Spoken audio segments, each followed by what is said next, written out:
विधायक हैं उनको भी मौका मिला, लेकिन 5 साल बीतने को हैं, अभी तक उनके कार्यकाल में कोई ऐसी उनकी उपलब्धि नहीं है जिसके लिए जनता ताली बजाए। पार्टी स्वाभाविक है कि पार्टी के सिपाही हैं, कार्यकर्ता हैं, और पार्टी जरूर मुझे मौका देगी। आपकी दावेदारी है? बिल्कुल, मेरी मजबूत दावेदारी है। चूंकि मैंने काम किया है, क्षेत्र में हमेशा रहा हूं, 2020 में भी मैं ऐसे बहुत सारी चीजें आपको उपलब्ध करा दूंगा।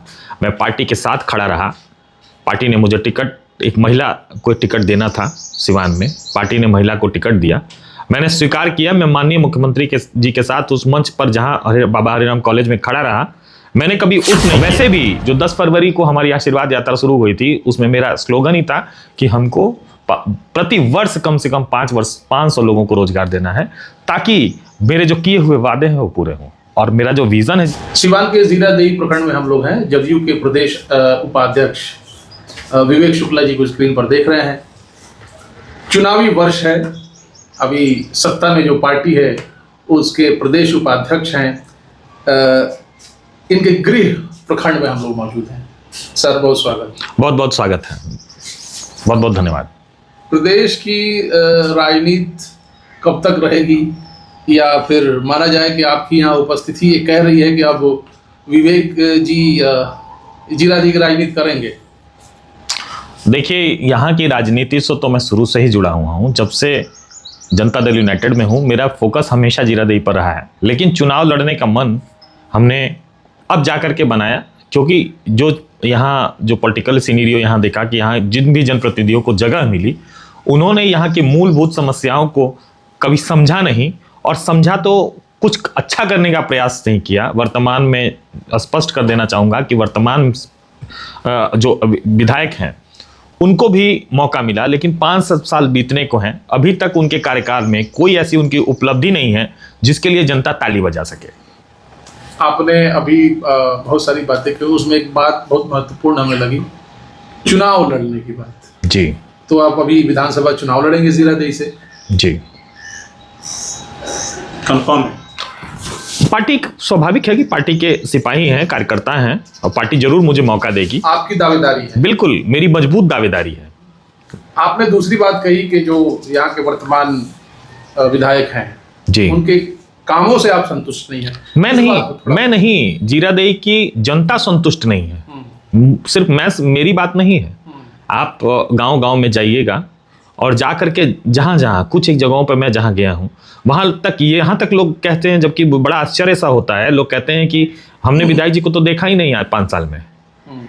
तो अगर ऐसी सिचुएशन है तो हमको लगता है कि स्वाभाविक है कि इतना एंटी इनकम्बेंसी वोट बना हुआ है उनका, कि वो चाह करके भी अब माहौल इस चुनाव में नहीं बना पाएंगे। अच्छा विवेक जी, आप टिकट की दावेदारी कर रहे हैं, लेकिन देखा जाए तो जदयू की ओर से बड़े बड़े चेहरे हैं जो दावेदारी पहले से ही कर रहे हैं, और वो लोग टिकट को लेकर आश्वस्त भी हैं कि इस बार टिकट हमको मिल जाएगा। विद इन द पार्टी आपको कंपटीशन मिलने वाला है। देखिए, सबसे बड़ा चीज है कंपटीशन तो उसको मिलता है जो उस लायक नहीं होता है। मैं कंपटीशन से बाहर ऊपर हूँ।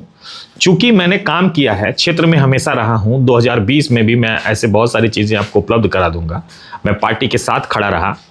पार्टी ने मुझे टिकट, एक महिला को टिकट देना था सिवान में, पार्टी ने महिला को टिकट दिया, मैंने स्वीकार किया। मैं माननीय मुख्यमंत्री जी के साथ उस मंच पर जहां बाबा हरिराम कॉलेज में खड़ा रहा, मैंने कभी उफ नहीं किया, लेकिन काम हमेशा मैं करता रहा, चाहे वो कोरोना काल का दौर रहा हो। 6157 कार्ड, ऑफिशियल राशन कार्ड हमने बनवाया।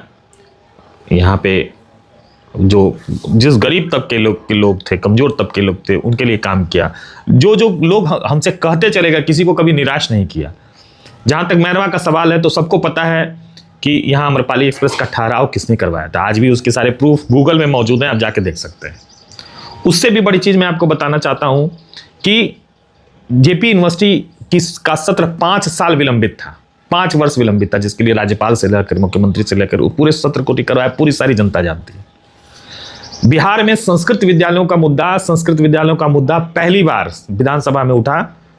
एक माननीय मुस्लिम नेता विधायक ने, एमएलसी ने उठाया, और उस पूर्ण प्रयास किया मैंने। आज बहुत सारे संस्कृत विद्यालय हैं जिनमें लोगों को रोज काम मिल रहा है, लोग कर रहे हैं। उसमें कोई मेरी व्यक्तिगत जीत नहीं है, लोग, जनता की जीत है, लोगों की जीत है, ताकि दिमाग में हमेशा से एक चीज रहता है कि कहीं ना कहीं लोगों को हर मूलभूत समस्या का जड़ रोजगार है। अगर इंसान को रोजगार मिलेगा तो मुझे लगता है कि उसकी आधी समस्याएं ऐसे ही खत्म हो जाती हैं। और वैसे भी जो 10 फरवरी को हमारी आशीर्वाद यात्रा शुरू हुई थी, उसमें मेरा स्लोगन ही था कि हमको प्रति वर्ष कम से कम 500 लोगों को रोजगार देना है, ताकि मेरे जो किए हुए वादे हैं वो पूरे हों। और मेरा जो विजन है जीरादेई के लिए वो सबसे अलग है। इसीलिए मैं अपने आप को अलग मानता हूं कि मैं उस समाज से आता हूं जहां तक पहुंचने की भी सोच किसी की नहीं है। एक स्वच्छ विचार रखने वाला ईमानदार व्यक्ति हूं। हमेशा ईमानदारी के साथ आज तक पार्टी के साथ राजनीति किया है। बहुत नीचे लेवल से मैं शुरू करके यहाँ तक पहुंचा हूं और मैं चाहता हूं कि जीरादेई की सेवा करूं, एक सेवक की तरह सेवा करूं और बिना लांछन लगे, बिना किसी ब्लेम के, एक छींटा भी मेरे ऊपर ना पड़े, वैसी राजनीति करूं और वैसा ही मैं करना चाहता हूं। अच्छा शुक्ला जी, आप जिस समाज से आते हैं, क्या इस समाज से आना कहीं आपकी राजनीति में आड़े तो नहीं आ सकता?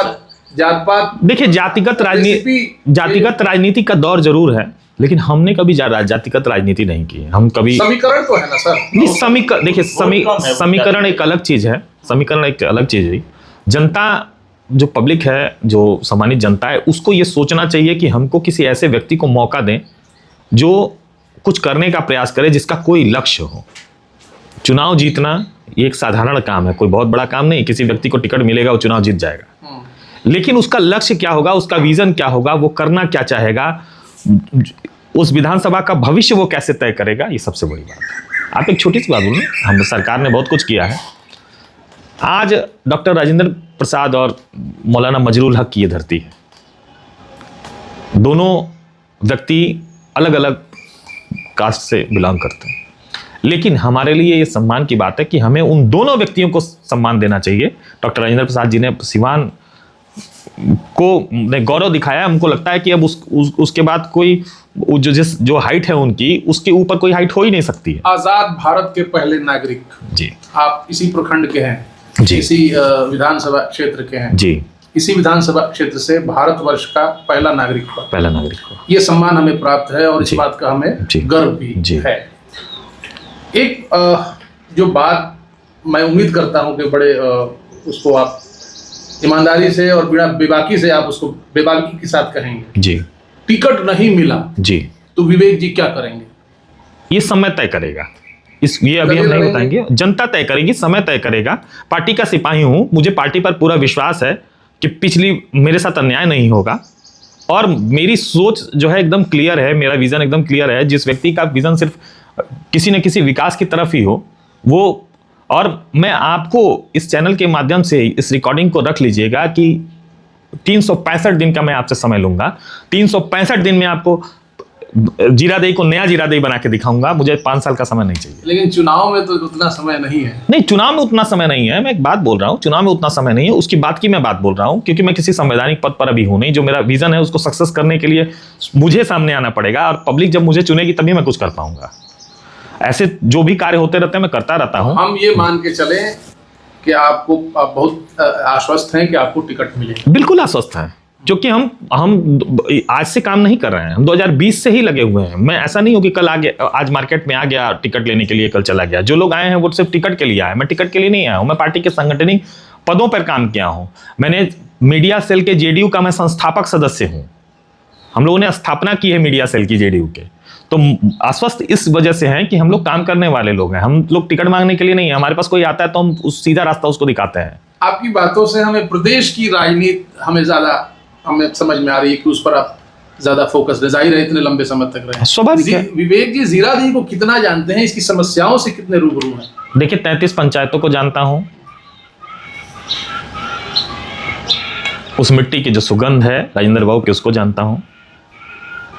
और जब हमने राजनीति शुरू की थी, वो स्लोगन और वो सारी चीजें आज भी मेरे पास है।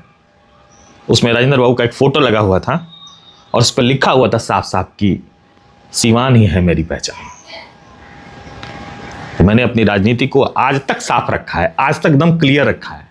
सिर्फ इसलिए रखा है ताकि भविष्य में राजनीति करने का कोई मकसद होना चाहिए। मकसद मेरा काम करना है। मेरा मकसद विधायक सांसद बनना नहीं है। वो एक संवैधानिक पद होता है ताकि मैं जीरादेई का प्रतिनिधित्व करूं तो जा करके सदन में बोलूं कि काम यहां होना चाहिए, इसकी यहां जरूरत है। सरकार अपना काम कर रही है, लेकिन सरकार को सुझाव देना, सरकार को बताना, ये तो मेरा काम है। जब आपका जनप्रतिनिधि जाके बोल ही नहीं पाएगा, बता ही नहीं पाएगा, तो काम होगा कैसे? यहां का जनप्रतिनिधि जो है वो ब्लॉक पर, थाने पर सिर्फ प्रदर्शन करते रहते हैं। यदि वो समय उन्होंने दिया होता क्षेत्र को, तो आज निश्चित तौर पर राजेंद्र बाबू का जो घर है वो वीरान नहीं होता। अच्छा, अगर वो प्रदर्शन कर रहे हैं तो किसी समस्या को लेकर? कोई समस्या नहीं है। समस्या ये पॉलिटिकल प्रेशर है, कोई समस्या नहीं है, कोई भी समस्या नहीं है। पॉलिटिकल प्रेशर है, हमको सिर्फ प्रेशर बना के रखना है, हमको प्रेशर नहीं बनाना है, सामंजस्यता के साथ हमको उसको आगे बढ़ाना है। अगर हम विवेक शुक्ला को कल मौका मिलेगा तो क्षेत्र के सारे प्रबुद्ध जनों को का जमावड़ा लगाएंगे, उनसे पूछेंगे, उनके पास पहुंचेंगे कि बताइए हमको क्या करना चाहिए। मेरा जो रीजन है, राजेंद्र बाबू का जो पहचान था, क्या उसके हिसाब से उनका क्षेत्र का विकास हुआ?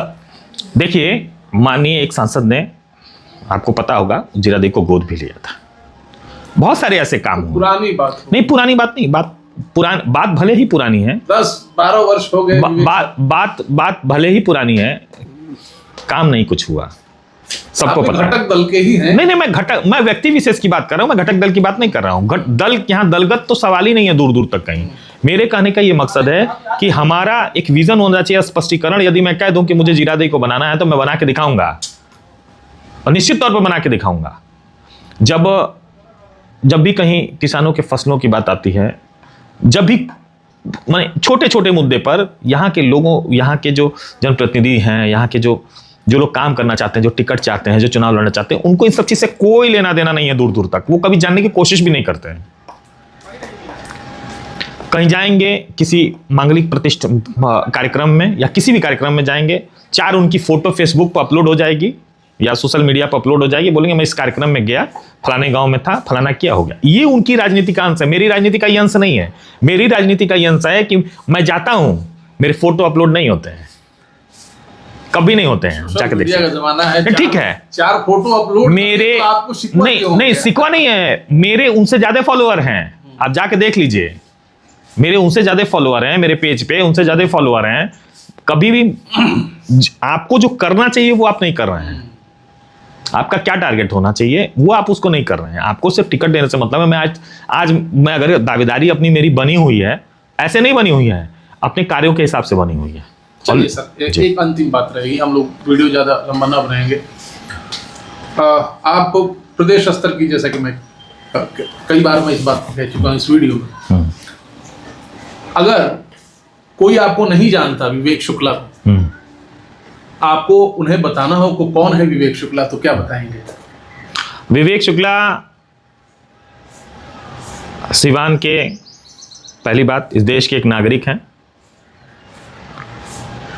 नीतीश कुमार के सच्चे सिपाही हैं, एक ईमानदार व्यक्ति हैं, एक सच्चे व्यक्ति हैं, जिन्होंने अपनी राजनीति में कभी किसी को छला नहीं, कभी किसी को ठगा नहीं, और मजबूती के साथ, दम के साथ, जहां भी रहे, जैसे भी रहे, उस जगह को बनाए रखा कि कभी भी उनके दामन पे कोई दाग न लगे, कोई लाछन न लगे। आज तक उस चीज को बचाए रखा, और आने वाले भविष्य में भी यही चाहेंगे कि मेरी छवि इसी तरह से समाज में बनी रहे। आपने समय दिया हमें, इसके लिए बहुत शुक्रिया। बहुत बहुत धन्यवाद।